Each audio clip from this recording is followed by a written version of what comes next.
ሰው በሁለት ይከፈላል።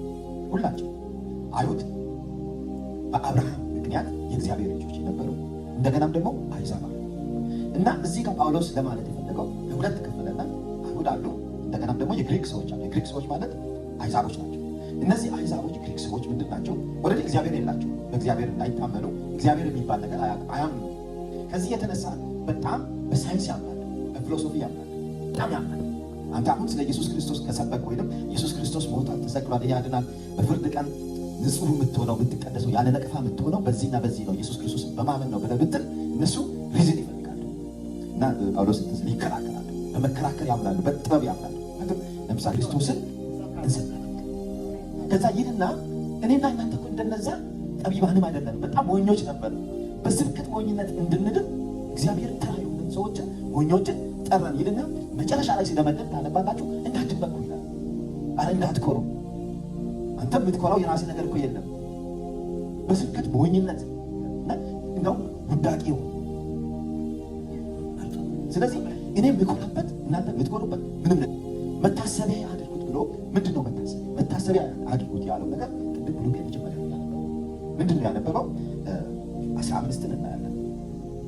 እዛ አንደኛ ቆሮንቶስ 15 ከቁጥር 1 እስከ 4 ድረስ ያላችሁ መታሰቢያ የሚሆነው ነገር ወንጌል ብሎ ይጠራዋል። ወንጌል ብሎ ይጠራዋል። ወንድሞች ሆይ የሰበክሁላችሁን ደግሞ የተቀበላችሁትን በእርሱም ደግሞ የቆማችሁበትን በእርሱም ደግሞ የምትድኑበትን ወንጌል አሳስባችኋለሁ። በከንቱ ካላመናችሁ በቀር ብታስቡት በምን ቃል እንደሰበክሁላችሁ አሳስባችኋለሁ። እኔ ደግሞ የተቀበሉትን ከሁሉ በፊት አሳልፌ ሰጣችሁ እንዲህ ብዬ ይላል። እችን ለዘላለም እንዳትረሱ ለሌሎቹ ስትመዘግቡ መጽሐፍ እንደምን ክርስቶስ ስለ ኃጢአታችን ምን ሆነ?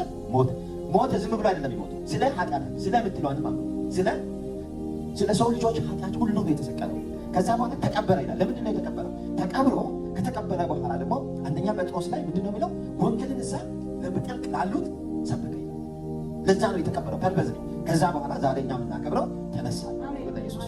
ስለዚህ ወንጌል የሚጠቃለለው ያ መታሰቢያው የሚጠቃለለው ይሄንን ወንጌል የተቀበለ ሰው ቅድም ያልኩት ደግሞ ሙሉ ነው፣ ባለጠጋ ናቸው አይደለም።